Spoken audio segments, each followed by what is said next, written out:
ಮೊದಲನೇದಾಗಿ ವೇದಿಕೆಯಲ್ಲಿರುವಂಥ ಎಲ್ಲ ಗಣ್ಯರಿಗೆ ಆ್ಯಂಡ್ ವೇದಿಕೆ ಮುಂಭಾಗದಲ್ಲಿರುವಂಥ ಎಲ್ಲ ಮಾಧ್ಯಮದವರಿಗೆ, ನನ್ನ ಪ್ರೀತಿಯ ಚಿತ್ರತಂಡಕ್ಕೆ ಆ್ಯಂಡ್ ಟೆಕ್ನಿಷಿಯನ್ಸ್ಗೆ ನನ್ನ ಪ್ರೀತಿಯ ನಮಸ್ಕಾರ. ಸೊ ಮೊದಲನೇದಾಗಿ ಇವತ್ತು ಈ ಕಾರ್ಯಕ್ರಮ ಇಷ್ಟು ಅಚ್ಚುಕಟ್ಟಾಗಿ ಮೂಡಿ ಬರೋಕ್ಕೆ ಒಂದೇ ಒಂದು ಕಾರಣ, ನಮ್ಮ production house Shri Jayamata combines. Thank you so much. And ಈ ವೇದಿಕೆಯಲ್ಲಿ ನಾನು ನೆನ್ಪಿಟ್ಕೋಬೇಕಾದಂಥ ಹೆಸರು 3. ಅದರಲ್ಲಿ ಮೊದಲನೇ ಹೆಸರು ನಮ್ಮ ಪ್ರೀತಿಯ ಚಾಲೆಂಜಿಂಗ್ ಸ್ಟಾರ್ ದರ್ಶನ್ ಸರ್ ಅವರು. ಸೊ ದರ್ಶನ್ ಸರ್ ಸಿನಿಮಾ ಅಂದ ತಕ್ಷಣ ನೆನಪಾಗೋದು ಪ್ರತಿಯೊಬ್ಬರು ಕನ್ನಡದವರು ಆಗಿರ್ತಾರೆ. ಸೊ ಹಾಗೆ ನನಗೂ ಕೂಡ ಈ ಅವಕಾಶ ಬಂದಿರೋದು, ನಮ್ಮವ್ರಿಗೆ ಅವಕಾಶ ಕೊಡಿ ಅಂದಾಗ ನನಗೆ ಈ ಅವಕಾಶ ಬಂದಿರೋದು.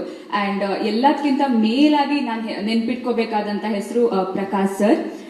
ಯಾವತ್ತಿದ್ರೂ I'll be grateful for this opportunity sir. And day 1 ಇಂದ ಆಡಿಷನ್ಸ್ ಅಲ್ಲಿ ಸೆಲೆಕ್ಟ್ ಆಗಿ ಆ್ಯಂಡ್ ಶೂಟಿಂಗ್ ಪ್ರಾಸೆಸ್ ಅಲ್ಲಿ ಕೂಡ ನನಗೆ ತುಂಬಾ ಸಪೋರ್ಟ್ ಮಾಡ್ತಾ ಇದ್ರು ಪ್ರಕಾಶ್ ಸರ್ ಹಾಗೂ ತಶ್ವಿನಿ ಮ್ಯಾಮ್.